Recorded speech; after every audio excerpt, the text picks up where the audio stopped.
Olá, você que está a fim de papo. Depois de um longo inverno e 2 meses sem gravar programa, a gente voltou hoje com algumas novidades e um convidado especial hoje para falar sobre um tema que está balançando muito o nosso país e o mundo também, que é o conflito no Oriente Médio, resultado, né, de um ataque do Hamas e numa resposta também tão violenta quanto de Israel.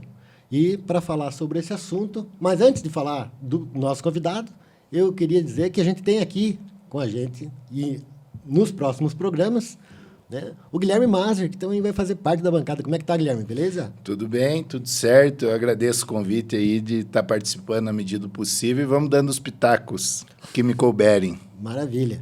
E para falar sobre esse assunto, a gente trouxe aqui o Fábio Bacila Saad. O Fábio, ele é formado em História pela UFPR, com mestrado pela UEM, né, Universidade Estadual de Maringá, e doutorado na USP, no programa Humanidades, Direitos e Outras Legitimidades, com tese sobre direitos humanos na Palestina e Israel, tema que pesquisa desde 2009.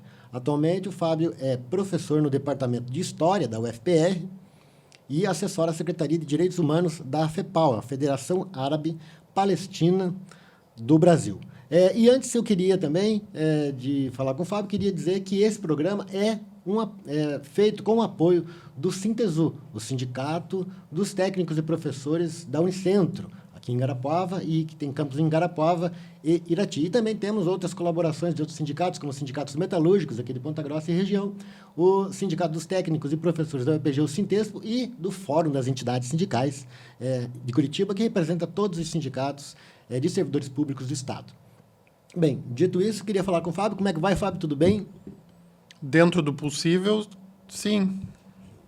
Maravilha. Vamos falar um pouco sobre os teus estudos, né, e a tua área de pesquisa, enfim, o que você já vem trabalhando nessa questão. Você é descendente de árabe.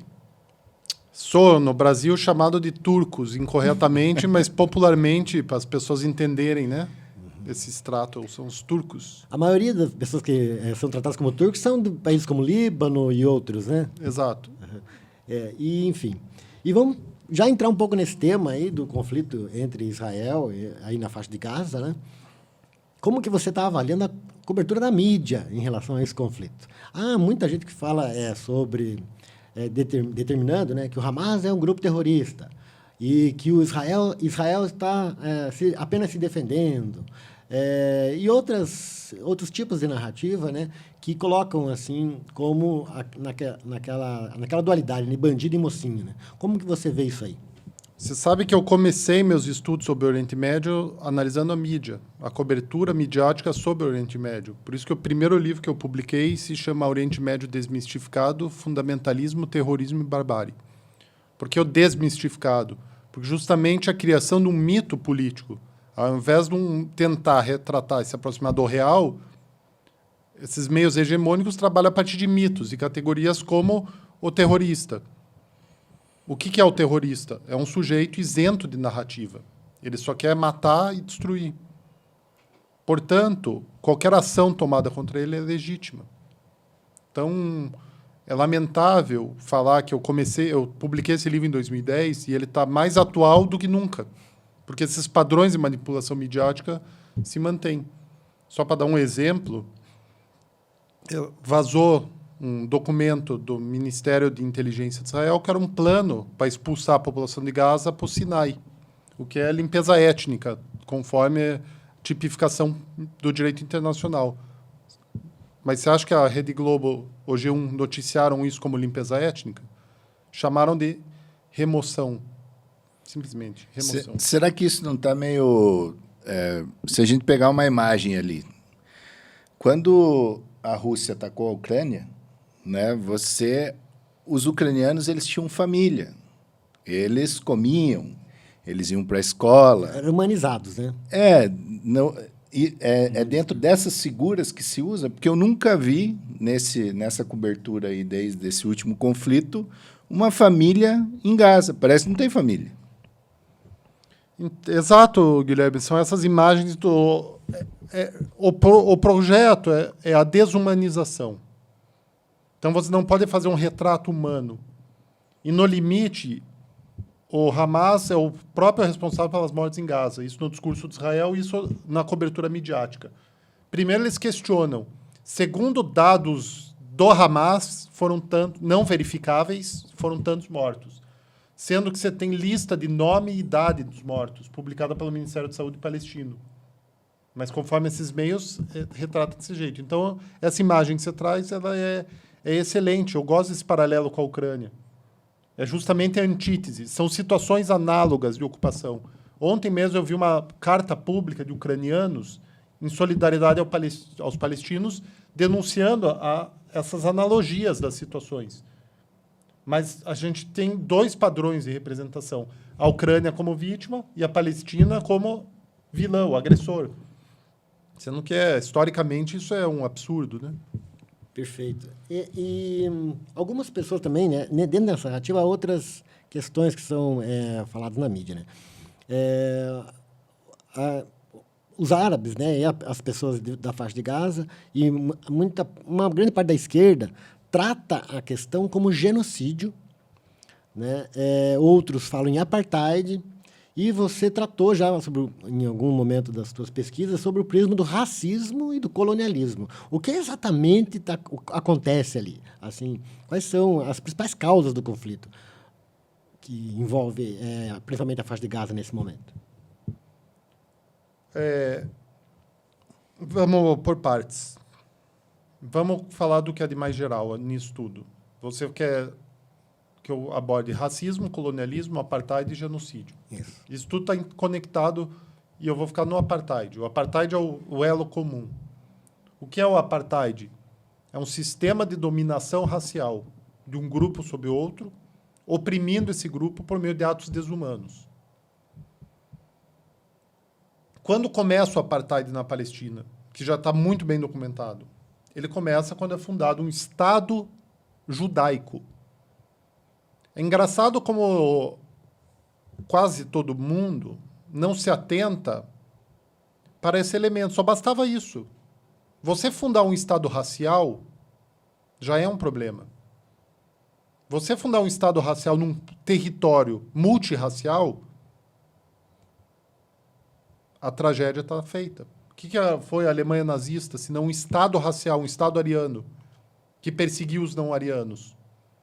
E não eram só judeus apenas, né? Não eram só judeus, eram judeus... Qualquer um que não fosse entre aspas, raça ariana. Né? Então, veja, o apartheid é esse regime de dominação racial que começa com a fundação de um Estado racial, constitucionalmente racial. A gente, no Brasil, é uma democracia liberal. É o Estado para o povo brasileiro. E quem chega, passa pouco tempo, já se naturaliza, vira cidadão. Lá não, é o Estado exclusivo para o povo judeu, sendo que era o território habitado pelos palestinos. Para viabilizar esse caráter racial do Estado, o que foi feito em 48? Limpeza étnica. Expulsão e desapropriação desses palestinos. A maioria deles e seus descendentes estão em Gaza, justamente. Por isso que quando o Hamas, no dia 7 de outubro, derruba a cerca e toma as cidades da fronteira, eles lançam uma nota pública dizendo que estão retomando território. Vocês acham que isso foi noticiado? Não. É muito... Fica naquela perspectiva que não aceitar o que o Estado de Israel promove é concordar com o Hamas. Essa é a grande narrativa da extrema-direita hoje, né? Eu, pelo que eu li, não conheço a fundo, o Hamas é um grupo conservador de direita teológico, né? Fundamentalista. Seria parecido com o Talibã. Né? E como que se dá o surgimento do Hamas e quem que são os responsáveis pelo surgimento do Hamas e por eles chegarem ao poder? E tem muita gente que fala que, inclusive, o Hamas é financiado pelo Estado judeu, ou por judeus, ou por Israel, alguma coisa nesse sentido. A gente já chega no Hamas. Espera aí que eu preciso conectar ainda as coisas. Um apartheid, ele é um regime, ele é um colonialismo que não termina. Por exemplo, a gente aqui no Brasil, a gente se torna independente, em tese, em 1822. Mas o poder, ainda assim, passa para essas elites crioulas, né? Os regimes de apartheid como a África do Sul e Israel, eles se tornam independentes da Inglaterra e o poder não passa para a maioria da população nativa, para os negros e para os palestinos. O poder passa para a minoria branca, que cumpria a função de preposto colonial. Para os afrikaners, em inglês na África do Sul e descendentes, e para os sionistas, né, judeus em Israel e Palestina. Então, vejam, nesse sentido, o que é o regime de apartheid? Ele é um regime colonial, é a continuação de uma experiência colonial. Não dá para separar essas coisas. E aonde que entra, para conectar o outro elemento que você me provocou a falar, o genocídio? Genocídio é o último expediente que um regime de apartheid tem para manter a dominação racial. Não é à toa que 7 de outubro marca o maior ato, o mais mortífero ato de resistência do Hamas, incorrendo, inclusive, em crime de guerra. Qual foi a resposta? O genocídio. Historicamente, o genocídio não foi uma estratégia de controle racial de Israel.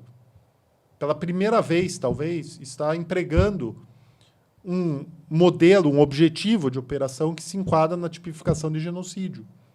Eu tenho um livro de 2012 chamado Faixa de Gaza, Vida e Morte, Sionismo, Modernidade e Barbárie. Eu já uso o conceito sociológico de prática social genocida. Porque lá em 2012 eu já tinha observado principalmente a operação de 2009, chumbo fundido. Mas lá morreram 1.400 pessoas. Hoje já passou de 10 mil.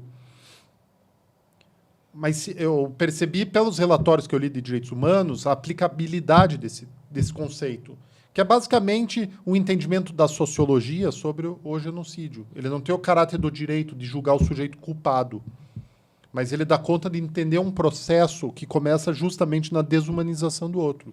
E no direito internacional estão tratando como punição coletiva. A punição coletiva, ela consta na relatoria de direitos humanos há muito tempo. Desde, no mínimo, o cerco de Gaza. Mas, na verdade, volta antes, como estratégia de domínio racial de Israel, recorre à punição coletiva. A própria Grã-Bretanha, no mandato da Palestina, já recorria à punição coletiva. Hoje, você teve, esses dias, 3 organizações históricas de direitos humanos da Palestina entraram com ofício no Tribunal Penal Internacional para apurar o crime de genocídio.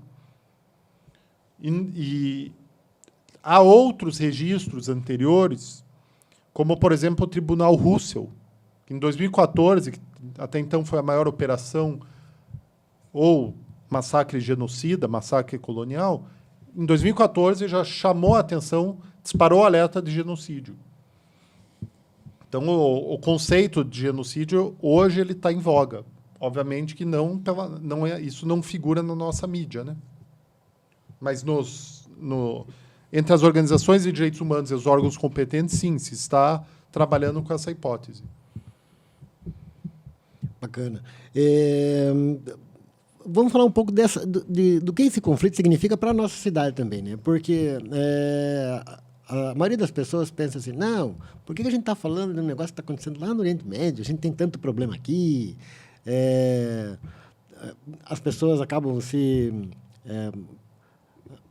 correndo para sempre o que a mídia está pautando, e a gente esquece das coisas mais próprias aqui da cidade, né? Mas, enfim, aqui em Ponta Grossa tem uma população árabe extremamente relevante. Você, descendente de árabes, mora aqui em Ponta Grossa e tal, e com certeza acompanha, né, a população árabe, seja católica, seja muçulmana aqui, né?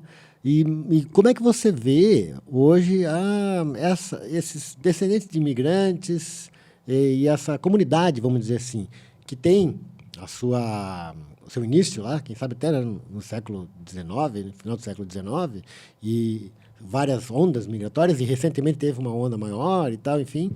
E como que essas pessoas, essa comunidade sente isso, absorve essa questão desses conflitos lá?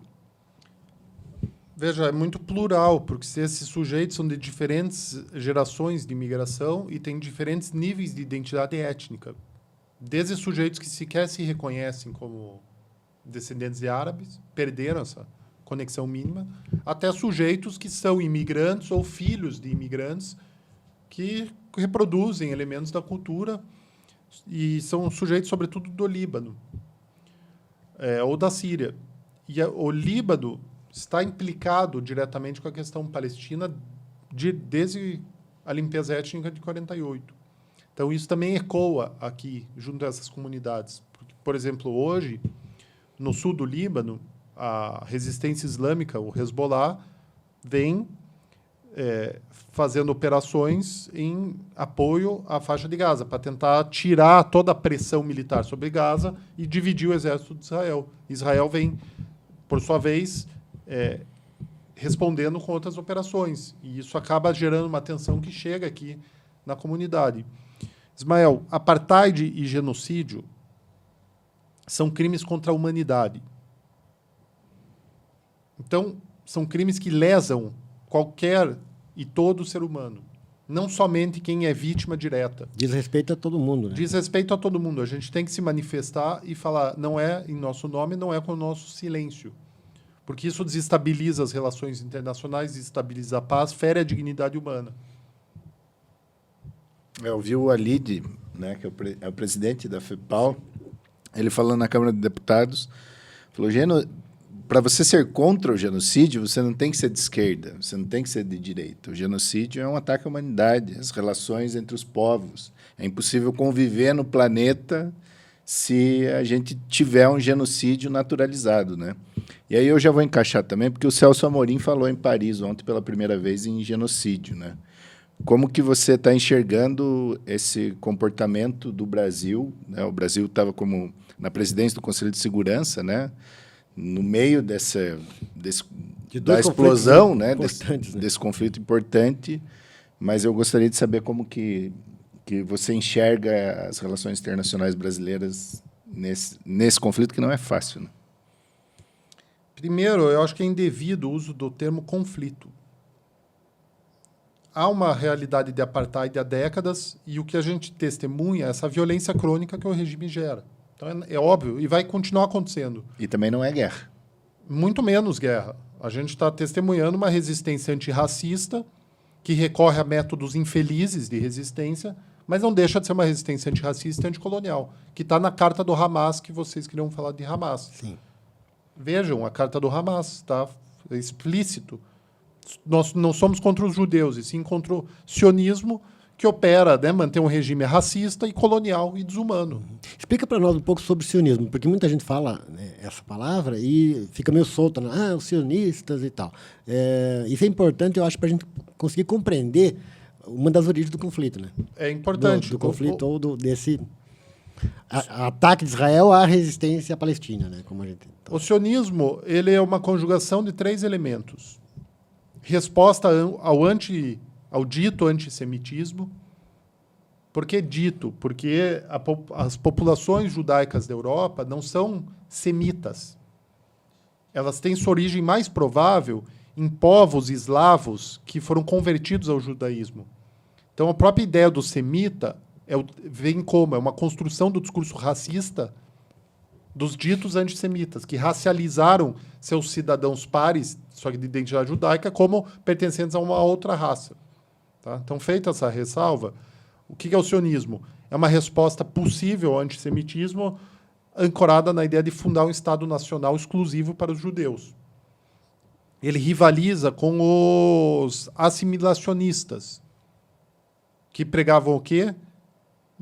Nós somos cidadãos da França, nós somos cidadãos da Alemanha e aqui a gente vai ficar.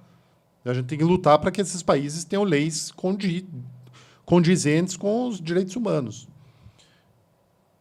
Inclusive, esse conflito vem até hoje.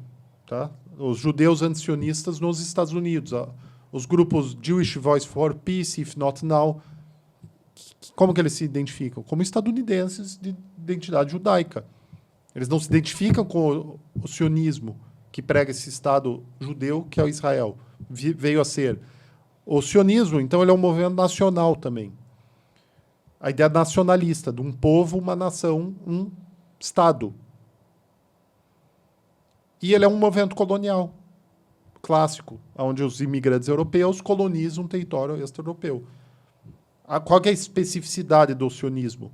São imigrantes europeus de identidade judaica que colonizam um território palestino e fundam nele um Estado exclusivo para si, expulsando a população local. Reservando para si os direitos e excluindo as pessoas de cidadania dentro desse Estado. É isso, mais ou menos. Lá é tão elaborado o sistema de discriminação racial que tem duas camadas. Você tem a diferença entre cidadania e nacionalidade. 20% da população de Israel é cidadã palestino com cidadania, que não foi expulso em 48. Mas a nacionalidade ela é exclusiva para judeus. Assim que, se vocês tiverem identidade judaica, vocês podem migrar a qualquer momento e se tornar cidadão. Mas os refugiados palestinos de 48 não podem requerer o seu retorno e naturalização. E a partir da categoria de nacionalidade deriva uma série de privilégios que configuram, então, dentro de Israel, uma estrutura de cidadania de pelo menos duas classes. Os palestinos, cidadãos de segunda classe, e os judeus, cidadãos de primeira classe. A questão era sobre Lula e Celso Amorim. É difícil vocês me perguntarem isso nesse momento. Tá? É difícil porque é um momento muito triste, eu nunca tinha testemunhado isso, nunca tinha... Sempre tive ressalva em usar... Eu lembro de 2014, mesmo em 2014, eu tinha ressalva em falar em genocídio. Hoje eu não tenho. Porque eu percebo, já morreu 4 vezes mais pessoas do que em 2014, quando começou o debate sobre o genocídio. Se naquele momento já foi lançado, hoje em dia tem muito mais sentido.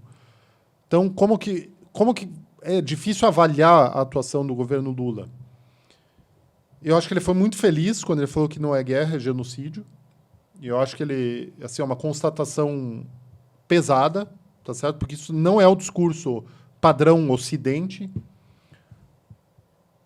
Eu não estava sabendo dessa do Celso Amorim. Então, ele também define como genocídio. Ele falou. Ele começou a falar nesses termos, né? Foi uma novidade, inclusive, dentro de toda aquela prática, né? Principalmente o Celso Amorim, que já é o chanceler, já foi e tal, de tentar sempre fazer a mediação, né? Nunca pender para um lado para o outro, tá? Enfim. Mas ele já está tratando disso.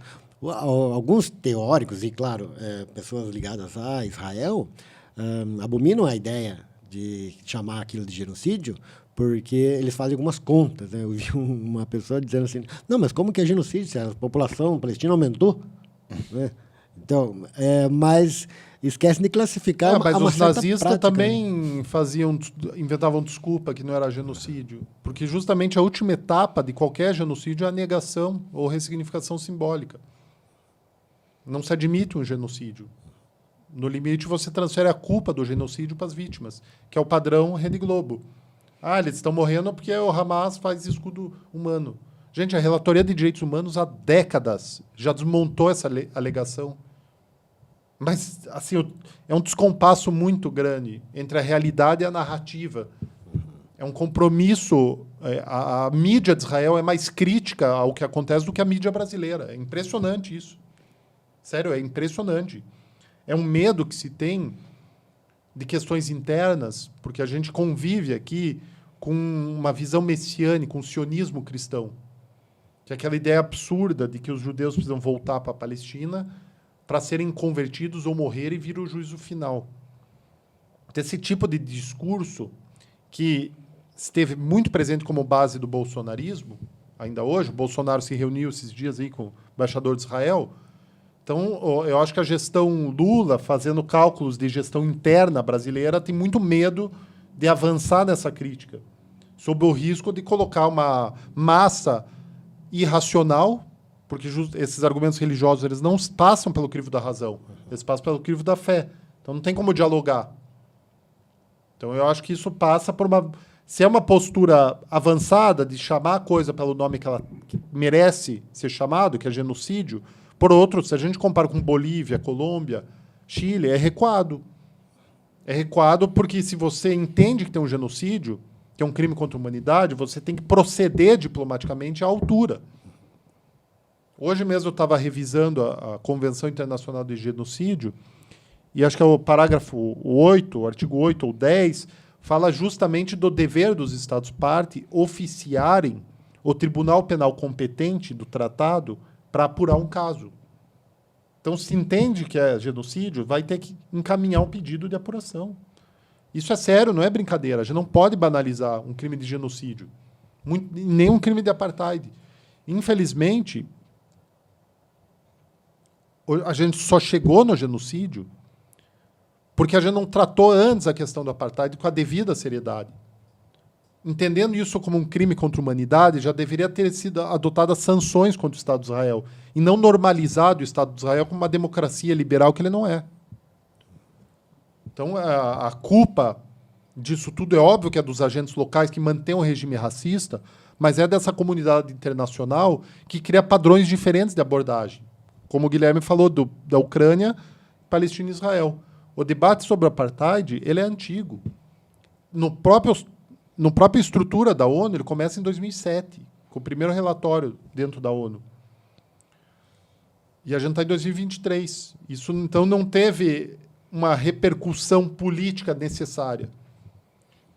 E aparentemente, por parte de Israel, eles não estavam minimamente comprometidos, porque depois da criação do Estado de Israel, o comprometimento do Estado de Israel era não avançar nos assentamentos na Cisjordânia. E eles nunca cumpriram isso, e a comunidade internacional fingiu que não estava vendo, e também não criou o Estado palestino. Você está falando do Acordo de Oslo? Sim. Nos anos 90. Não, após o surgimento do Estado de Israel. O comprometimento internacional era a criação também do Estado palestino. Tá, não, sim. Aí eu acho que é um ponto central da questão. Eu espero ser bem compreendido no que eu vou falar. A resolução 181, a resolução de partilha, o plano de partilha, ele emanou da Assembleia Geral da ONU a partir de relações de poder. Tem um livro muito bom do historiador brasileiro André Gattas, acho que ele tem doutorado pela USP, chama Guerra da Palestina. E ele trabalha os documentos da época sobre como é que foi os bastidores do plano de partilha, mostrando que os Estados Unidos, já na ocasião, exerceram forte pressão sobre todos os países da América Latina e outros para votar a favor do plano de partilha. Foi criada uma comissão. Quando a Inglaterra desiste do mandato, entrega para a ONU, foi criada uma comissão para apresentar soluções. Teve duas propostas: a criação do Estado democrático ou a partilha em 2 estados raciais. Dentro dessa situação, teve a condição de que esses estados deveriam respeitar as minorias populacionais. Então, a primeira coisa que o movimento sionista faz é proclamar o Estado judeu e começar a limpeza étnica dos palestinos. Ele só é aceito na ONU sob a condição de garantir o retorno desses refugiados, que é a Resolução 94. E ele nunca garantiu. Pelo contrário, ele pegou as terras dos palestinos e distribuiu para os colonos judeus, que é o colonialismo interno. Então, o plano de partilha ele é um problema, e é muito engraçado comparar a abordagem da questão palestina com a da África do Sul. Nos anos 50, a ONU cria a primeira comissão de um país específico, que vai, então, a África do Sul, que tenta entrar, o governo não deixa, para resolver, entender a questão racial e propor saídas. Nas conclusões, eles comparam alguns modelos de gestão de questão racial. Eles destacam o Brasil como um importante exemplo de superação de conflito racial e apontam a questão palestina como antimodelo, que era o modelo da segregação total, que era a proposta justamente da África do Sul. Eu estou para publicar o livro que resultou de 4 anos de pesquisa sobre o apartheid, que para mim ficou muito nítido que Israel avançou muito mais na apartação do que a própria África do Sul. A África do Sul nunca conseguiu criar um nível de segregação que se tem na Palestina e Israel, cuja imagem mais forte é o muro, né? Sim, e um pedaço de terra extremamente restrito, né, para uma grande população de palestinos. Né? Essa é a lógica, Ismael, também era a lógica dos bantustãos. É o confinamento máximo, o máximo de nativo no mínimo de território. Justamente esse projeto de judaização ou branqueamento do território na África do Sul, né? Na Palestina e Israel. Essa é a lógica clássica, assim, você ter... Inclusive, é antigo já também o debate sobre Gaza. A gente tem que entender o seguinte, genocídio não é um estalo. Aconteceu um genocídio. Genocídio é um processo que segue por etapas e pode ser monitorado. A primeira etapa do genocídio é a desumanização. A segunda etapa é o isolamento da população alvo. Dentro do próprio alto comando israelense, há falas já desde 2005, 2007, de que Gaza é literalmente um campo de concentração. Na minha tese de doutorado, eu leio uma penca de relatório de direitos humanos e mostro essa realidade, fica explícita na documentação. Desde 1967, é uma realidade de campo de concentração, na qual tinha os agentes nazistas que faziam o que queriam com a população judaica e outros, assim como os soldados israelenses fazem o que querem lá dentro e nada vira crime. A não ser, claro, não é nada assim, furto vira crime, estupro vira crime, mas você retirar a vida não é crime, não se configura homicídio. Não que haja uma lei sobre isso, é justamente a ausência da lei. Não se tem aplicação legal nenhuma. Assim que para a gente chegar em Gaza 2023, foi todo um processo, um percurso, e foi central nesse percurso a impunidade. A certeza de que não haveria punição nenhuma para essas mortes. Por isso já morreram, acho que cerca de 5 mil crianças, porque eles sabem que ninguém vai ser apurado, ninguém vai ser processado e condenado. E você falando sobre as crianças, eu vi uma fala também sobre esse assunto, que a população de Gaza ela é muito jovem. Né? E a maioria são crianças. Né? A média de idade é perto de 19 anos. Sim. Então, uma média de 19, imagine, a possibilidade de você enviar um míssil para, entre aspas, tentar fazer a sua defesa ou atacar alvos específicos, que é o discurso de Israel, é praticamente impossível que você não tenha a imaginação de que aquilo vai afetar crianças. A questão, Ismael, é a seguinte. Israel justamente dispõe de muito armamento e muito tecnológico. A pergunta que se tem que fazer e que indicia se tratar de genocídio é a seguinte. Se você alega que tem uma casa de um comandante do Hamas que você precisa alvejar, por que você não usa um equipamento que vai destruir só aquela casa? Por que você usa um que vai destruir a vizinhança toda? Porque as condições eles têm, vamos dizer assim. Condições tem. É um dos exércitos mais tecnologizados do mundo, né? Comparável com o exército americano, né? Você sabe que tem um relatório de 2009 da ONU que apurou a chumbo fundido, a operação da época, que disse tudo que foi atingido era para ser atingido por Israel. Que ao contrário do Hamas, que não tem precisão naqueles foguete caseiro, Israel tem. E por que eles selecionam armas de efeito em massa? Por que eles jogam fósforo branco, que é equivalente a napalm, em área civil? Porque justamente o intuito é atingir a população civil. E o critério para se configurar genocídio é a intencionalidade da morte. E assim, olhando esses elementos, é difícil fazer a defesa de Israel, de que não é genocídio. São erros operacionais, efeitos colaterais. Sabem que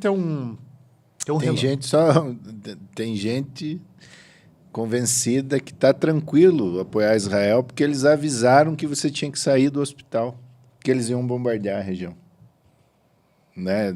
Ó o cúmulo que se chega à naturalização do assassinato.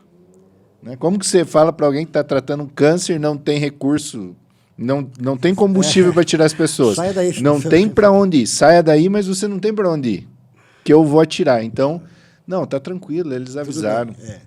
E uma outra coisa que também está ligada a esse tipo de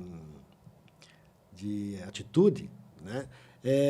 Temos brasileiros lá que não estão conseguindo sair. Né? Tem algumas pessoas lá e diplomaticamente estão acusando o governo brasileiro de ter sido responsável por Israel, de certa forma, estar segurando essas pessoas lá, não deixando sair. Né? E essa outra coisa, por que não deixar sair? Por que não fazer, seguinte, quem quiser sair, a porta é essa aqui, pá, e tudo bem, vocês são de outros países, o que os brasileiros têm, né, necessariamente a ver com os ataques de Israel à faixa de Gaza?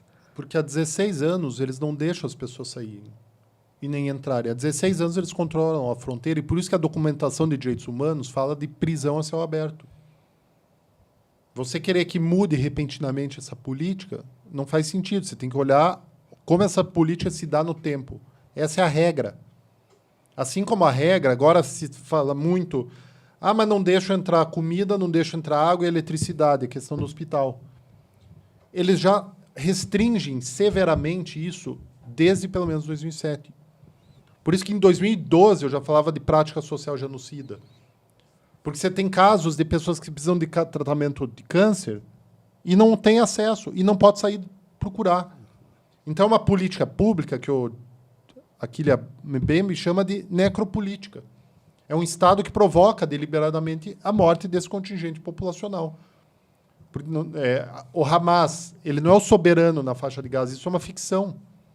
O soberano é Israel. Israel que controla as fronteiras, que mantém aquele território ocupado à distância.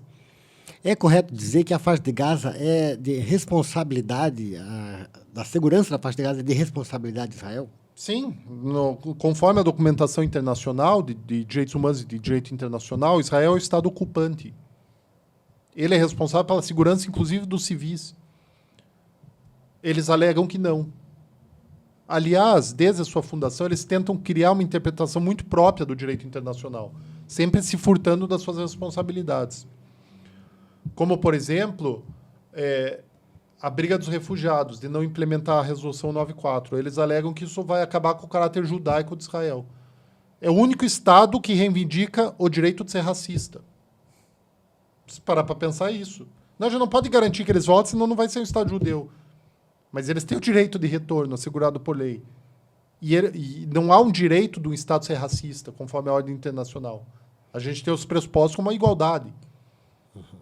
Então, esse tipo de manipulação, não só discursiva como legal, ele já vem lá da fundação de Israel. Porque justamente Israel é fundado com uma lógica estatal distoante dos direitos humanos. Distoante da Declaração Universal de Direitos Humanos. Então, tudo o que a gente vê hoje também decorre desse descompasso entre o que deve ser um Estado no século XXI, pós-Declaração Universal de Direitos Humanos, e o que é um Estado de Israel. Não é à toa que a extrema-direita, que já foi antissemita, hoje é sionista. Porque olha para Israel e tem em Israel um modelo de etnocracia, um modelo de um Estado soberano que se coloca acima das proteções mínimas garantidas pela arquitetura dos direitos humanos. E dentro da política israelense, acho que você também deve acompanhar essas movimentações, né? Existem,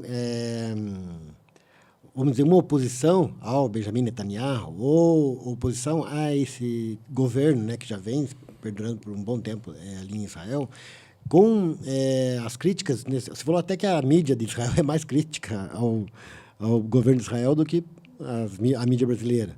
Dentro de Israel, como é que você... quais as informações você podia trazer para nós de como se dá, vamos dizer assim, um conflito político interno lá? Existe isso? Ou o pensamento dominante é desse Estado racista, desse Estado que colonializa os territórios árabes e palestinos ali? Como é que é? Eu vou fazer um paralelo com a África do Sul.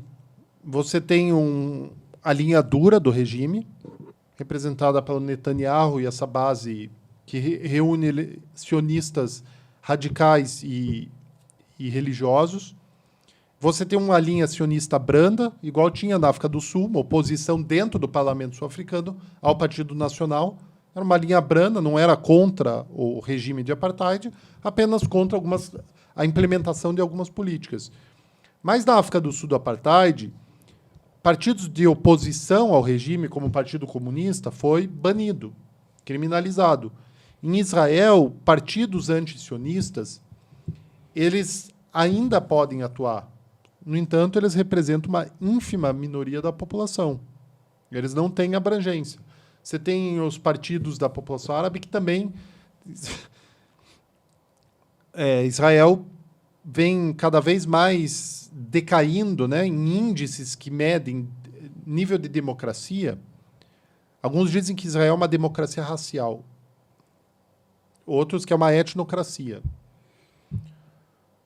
Mas, no fim, para quem é judeu, é uma democracia. Você vai, você vota, você participa, faz o que você quer. A questão é que os partidos hoje já não podem mais contestar o caráter judaico de Israel. Então, não podem contestar a lógica do apartheid. Então, nesse sentido, a gente se aproximou da África do Sul. Mas ainda tem esses sujeitos. Por exemplo, o Partido Comunista Israelense lançou uma nota super crítica ao Netanyahu. Mas se a gente olha qual é a representatividade, é muito pequena. Eu queria que você falasse daquela...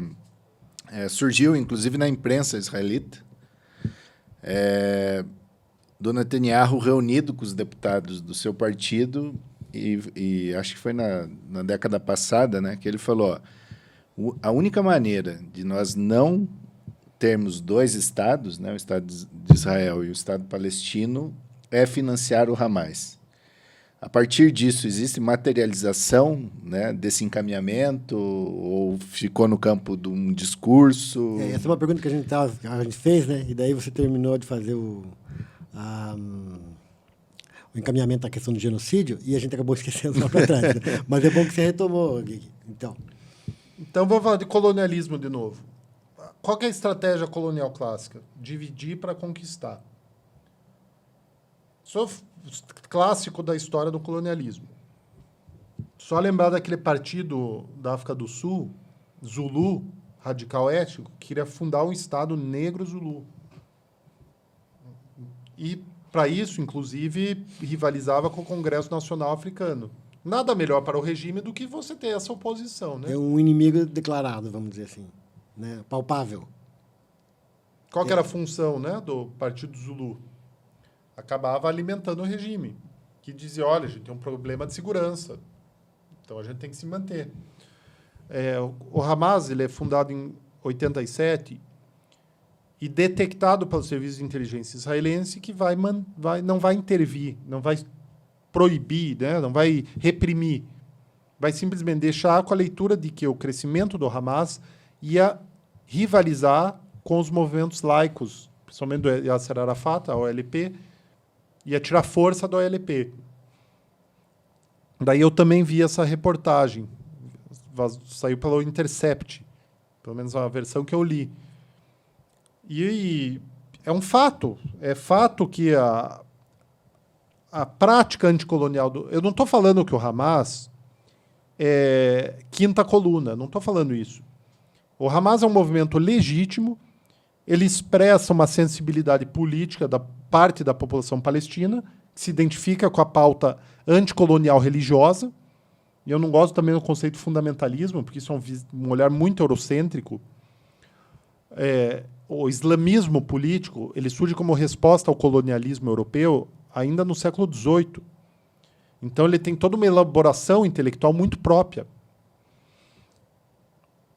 O conceito de fundamentalismo ele surge nos Estados Unidos para denominar o movimento evangélico. Então, ele se aplica à nossa realidade brasileira, né, diretamente. Mas o Hamas, embora ele seja um movimento de anticolonial legítimo, ele acaba cumprindo uma função muito boa para o establishment israelense, que é manter a instabilidade da segurança. Então, nesse sentido que se pode dizer que, de certa forma, Israel financia o Hamas. Ou suporta e não deixa... É porque o Hamas sustenta esse discurso da segurança. Veja, quem sabe que um regime de apartheid não tem direito à autodefesa? Muita pouca gente. Porque o direito internacional dos direitos humanos ele é progressista. Tem até a gente tinha colocado aqui uma das perguntas, né, da Resolução 3070 da Assembleia da ONU, né, Isso. que destaca o direito dos povos de resistirem à colonização, à discriminação e à negação do seu direito à autodeterminação. Né? Então, tem tudo a ver com esse caso aí. Tem tudo a ver, exato, porque o direito internacional ele não legaliza a opressão. Pelo contrário, é para os Estados se adequarem às normas internacionais de garantia da dignidade humana. E o regime de apartheid ele é o oposto disso. Por isso que ele é criminoso e ele tem que terminar. Tem que ser julgado, punido os responsáveis e um processo de transição. Me lembrem de terminar hoje falando de transição. Para a gente jogar uma luz, né, um horizonte Sim. no fim do túnel. Então, a resistência do Hamas ela não é ilegal. O que é ilegal é quando ele é vítima civil. Ele pode resistir até com arma ao regime. Então, o civil na balada não é o regime. Daí ele acaba incorrendo em crime de guerra. Isso não autoriza o Estado de Israel a incorrer em outros crimes de guerra e Primeiro porque o violar Estado direito de humano. Israel, atualmente, ele é uma abominação legal que tem que terminar. Para começo de conversa, o atual formato do Estado racial, do Estado racista, em pleno século XXI, só pode continuar existindo ao arrepio da Declaração Universal de Direitos Humanos, da Convenção Internacional de Erradicação da Discriminação Racial, do Pacto Internacional de Direito Econômico, Civil, Direito Econômico, Social e Cultural, e por aí afora. Mas aí, esse é um ponto muito importante, que quando a gente fala assim, que o Estado de Israel tem que, como existe hoje, tem que acabar, eles falam assim, eles querem a nossa eliminação como nação, como etnia, querem de novo, daí vem o discurso do antissemitismo, lembram de Hitler, como Hitler fez com os judeus. Mas a África do Sul era o mesmo discurso. Os brancos da África do Sul usavam rigorosamente o mesmo discurso. Nós não podemos acabar com o regime do apartheid para não ser tomado pelo Mar Negro, porque a gente vai sumir se é exterminado como cultura. Ou eles vão nos violentar. É a mesma ladainha. Por que a gente olha e é condescendente com esse Estado racista e havia um consenso em torno da África do Sul? Justamente pela desinformação. Não tem legalidade, não tem legitimidade um Estado racista.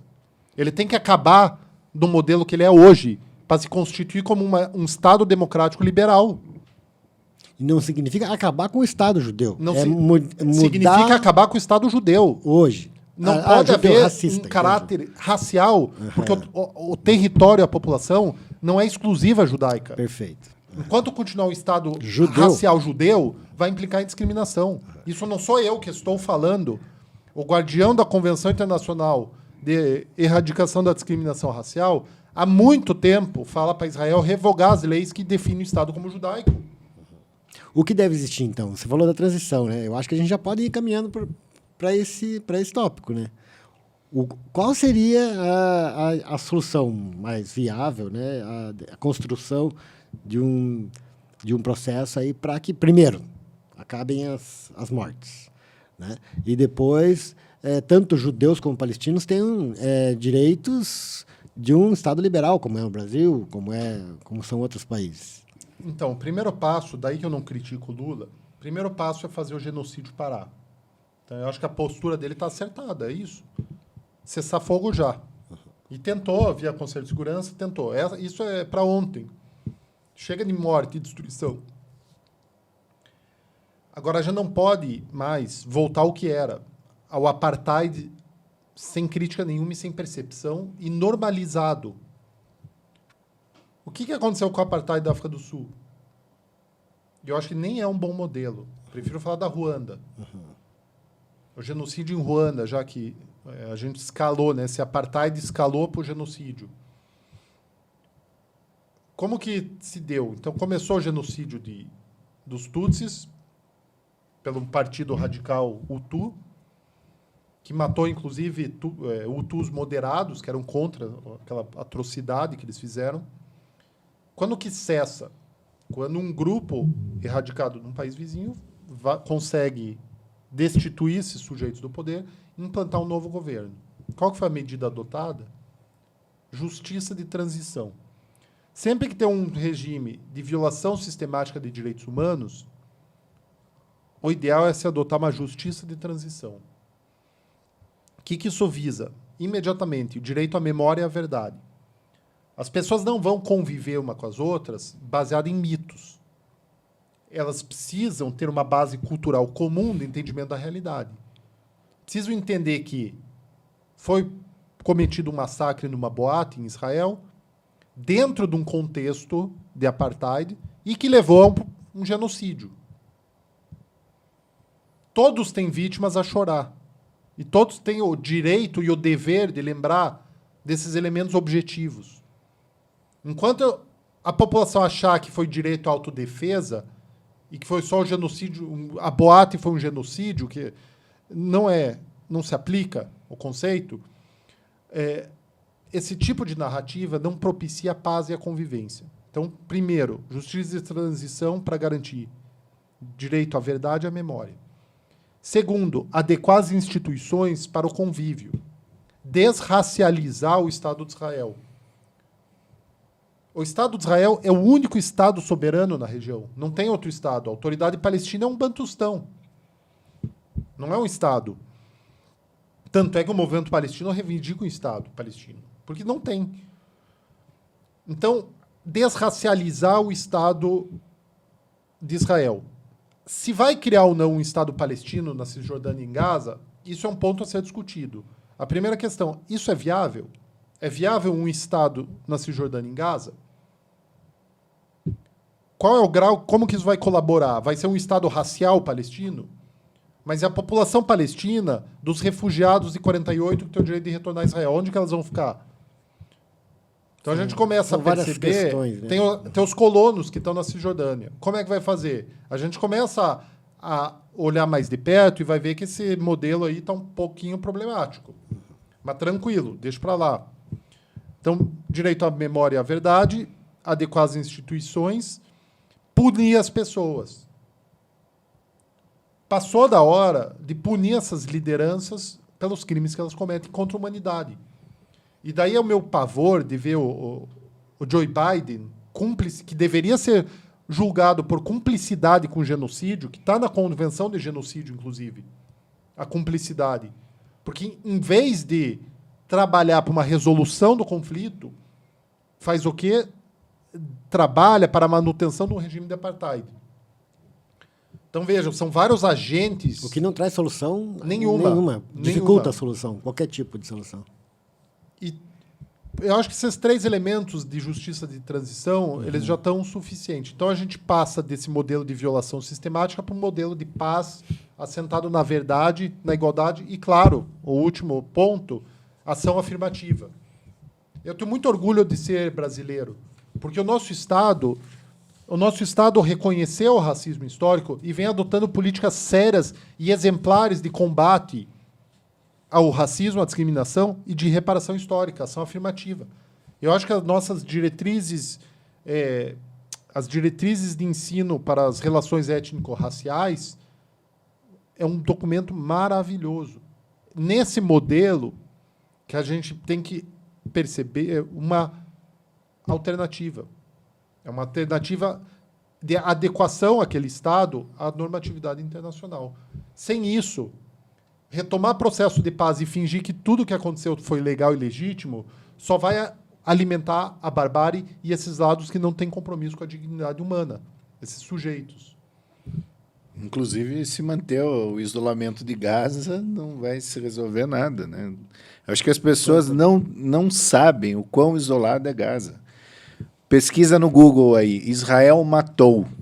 E aí você vai ver todas as pessoas que Israel matou na faixa de Gaza, inclusive com barcos levando água e comida. Veja só que crime, levar água e comida para Gaza. As pessoas que estavam no barco foram assassinadas. Né, um barco de ajuda internacional. Então, esses passos, né, eu acho que são avançados para a situação do status quo, mas é um horizonte aí que a gente tem que batalhar e seguir. Né? Outra, eu vi vindo para cá, na CBN, algumas notícias a respeito das reações que acontecem aqui no Brasil em relação tanto ao povo judeu quanto às populações árabes, né? E de que as denúncias de agressões a pessoas árabes subiram de 10 por mês para 300 por mês, né? E é engraçado aqui, em Ponta Grossa, às vezes, não percebe, né, o quanto que a população árabe, o que ela significa para a cidade, e às vezes tem uma visão deturpada, né? Principalmente por algum movimento dentro das igrejas evangélicas e até outras igrejas, né? Mas eu fiz uma pequena... até mostrei para vocês um pouco antes do episódio, uma pequena pesquisa aqui sobre a população árabe em Ponta Grossa e achei algumas coisas muito interessantes, queria que vocês comentassem, à medida que eu vou falando aqui, né? De que a população árabe é uma das mais importantes da região em Ponta Grossa. Segundo o Censo Demográfico de 2010, Ponta Grossa tinha, de 320 mil habitantes, 10 mil se declaravam árabes, o que representa mais do que 3% da população. É bastante gente, né, que se declara árabe. Por exemplo, você acabou de dizer assim, eu me orgulho muito de ser brasileiro. Né? Você já é uma pessoa que não se declara assim, né? Não, eu me declaro amarelo no censo de IBGE, porque não tem árabe, né? Tem amarelo, então... Então, é mais as classificações... Brasileiro asiático. E aí, daí fala da imigração que veio aqui, começou no século XIX e tal, são várias ondas, né, de imigração. E a gente chegou até a ter um prefeito árabe, né? Aqui tem um colégio, né? Famoso, Linda Bacila, que inclusive é parente sua, né? Sim, sim. Como tem o mesmo sobrenome, enfim. Deixa eu ver se eu acho aqui do prefeito. 92. Alguns... Salim qualquer coisa. Vamos ver aqui. Participação na vida política com a eleição de Salim Curiati para prefeito em 1992. Já tivemos até um prefeito árabe na cidade. E a população árabe ele é muito presente assim, em monumentos, né, como eu acabei de citar, né? Temos aqui também a mesquita, que inclusive teve um episódio, acho que no ano passado, né? Deixa eu descontrair, foi muito pesado, né? Não, e o comércio, né? Os árabes... Sim, dominam ainda, acho que uma boa parte, mas já dominaram muito mais, né? O comércio de Ponta Grossa. Mobilidade. Lá pelos idos dos anos 60, 70, um sujeito que morreu recentemente, Salim Chamas, ele se candidatou a prefeito de Ponta Grossa, antes do seu xará Salim ganhar a eleição. E ele tinha vindo há pouco de lá, né, do Oriente Médio, e ele estava dando um discurso na Praça dos Polacos, sobretudo para a comunidade, né, tentando convencer a votar nele. Ao que meu avô comenta com o amigo dele, eu nunca vi um sujeito analfabeto em 2 idiomas. Brincando, né? Obviamente, mas eu acho engraçado, só para descontrair um pouco. Sim, falando do Salim Chama, ele foi, durante muito tempo, provedor, né, da Santa Casa.